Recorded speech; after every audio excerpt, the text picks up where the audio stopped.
This month we're going to talk about cold weather safety. Winter storms bring snow, ice, and wind that make for hazardous conditions and can cause utility outages. Let's go over a few winter safety tips. Walking on snow and ice can be dangerous, so take short steps and walk at a slower pace. It's a good idea to wear insulated boots with rubber soles. Approaching vehicles may not be able to stop at crosswalks, traffic signals, or utility work signs, so you should be on the lookout for vehicles that may have lost traction and are slipping towards you. Here in central Arkansas, we typically have more ice than snow, so heavy accumulations of ice can bring down trees, utility poles, and communication towers that can disrupt communication and power for days. Small accumulations of ice can be extremely dangerous to motorists and pedestrians. Bridges and overpasses become dangerous because they freeze before other surfaces, so use caution when you're traveling over them. If you know you're going to be traveling as a winter storm approaches or during a winter storm, you want to plan ahead. The National Weather Service issues advisories, watches, and warnings to keep everyone informed about hazardous weather conditions. You should winterize your vehicle by checking the battery, oil, antifreeze, windshield wiper fluid, tires, stuff like that. And you should tell someone your travel plans. That way, if you don't show up where you're supposed to be, someone's going to know where to send help or to go out looking for you. And you should always carry emergency supplies. Here's a list of emergency supplies that you could carry with you. Flashlight, water, ice scraper, jumper cables, shovel, blanket, first aid kit, and a fully charged cell phone. And also in my personal vehicle, we carry a jump box with us. It's a battery booster pack that will jumpstart your car. It also has a LED emergency light on it, and it has a USB port that will quick charge your phone or your tablet if you're stranded somewhere and don't have a charge on your phone or tablet. Work doesn't stop when it gets cold outside, so let's go over a few reminders on cold weather health hazards. Working for prolonged periods of time in cold conditions can lead to cold-related injuries and illness.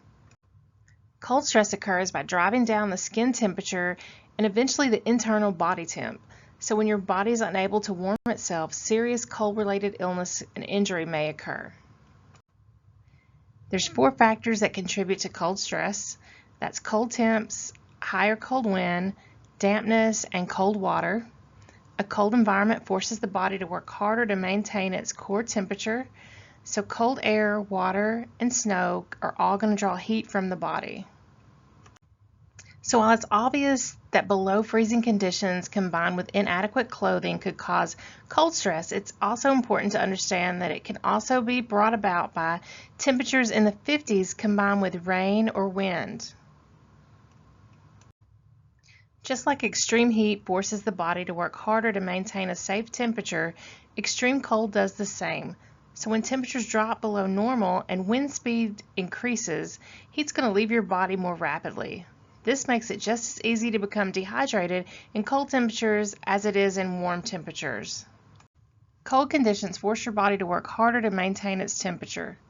The challenges you face from a cold environment include just normal air temperature, and if you combine that with air movement, which is wind speed 5 miles per hour or higher, with that cold air temperature, that's where you get wind chill. So that's going to make it feel colder than it really is outside, and it will make your body temperature start decreasing quicker. If you also add wetness to that from rain, snow, ice, humidity, sweat, wet clothes, or being immersed in water, it's going to make your core temperature drop even faster. So what is wind chill? Wind chill is not the actual temperature, it's what the temperature feels like. Wind chill is estimated by how temperature and wind speed feel on exposed skin. The stronger the wind, the cooler the wind chill will be. A 10 mile per hour wind combined with a 30-degree Fahrenheit temperature can have the same chilling effect on the body as a temperature of 21 degrees Fahrenheit. Unprotected portions of the body can chill rapidly and should be protected as much as possible. Let's go over some factors that could increase your risk of cold-related injury and illness. So if you ever had a previous cold-related injury, it makes you more likely to have one again. some health conditions like poor circulation, hypertension, and asthma. If you are fatigued, some medications can increase your risk, and alcohol, because it's going to decrease your awareness, it's going to impair the body's ability to regulate temperature, and it's going to increase your risk for hypothermia. So hypothermia can occur when your body core temperature decreases below 95 degrees Fahrenheit. Mild symptoms of hypothermia are going to be shivering and decreased ability to use your hands and fingers. Moderate symptoms to severe symptoms are going to be shivering is going to stop, you're going to have confusion, slurred speech, your heart rate and your breathing are going to slow, and you're going to become drowsy. And symptoms get worse as the body cools. So the colder your body gets, the more symptoms that you can have. Frostbite can happen when skin tissue freezes, and this can occur at temperatures above freezing, and that's going to be due to wind chill. Symptoms are tingling, stinging, or aching, and numbness. Skin will turn red first, and then it can develop gray or white patches. Your skin's going to also feel kind of firm or hard, and it could blister. It can cause permanent damage and destruction to blood vessels, and severe cases can result in amputation. Most commonly affected extremities are toes, fingers, ears, and nose. Let's look at a few preventative measures to help when cold environments or temperatures cannot be avoided. You should follow these recommendations to protect yourself from the cold.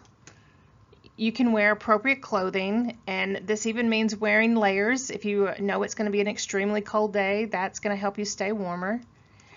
Make sure to protect your ears, face, hands, and feet in extremely cold weather. You can do this by wearing a hat, scarf, gloves, and making sure that your socks and shoes are staying dry. Stay dry and carry extra clothing like socks, gloves, hats, jackets, and a change of clothing. And you do that in case you get wet during the day by the job that you're doing. And when you can, when it's possible, you need to be in a warm location.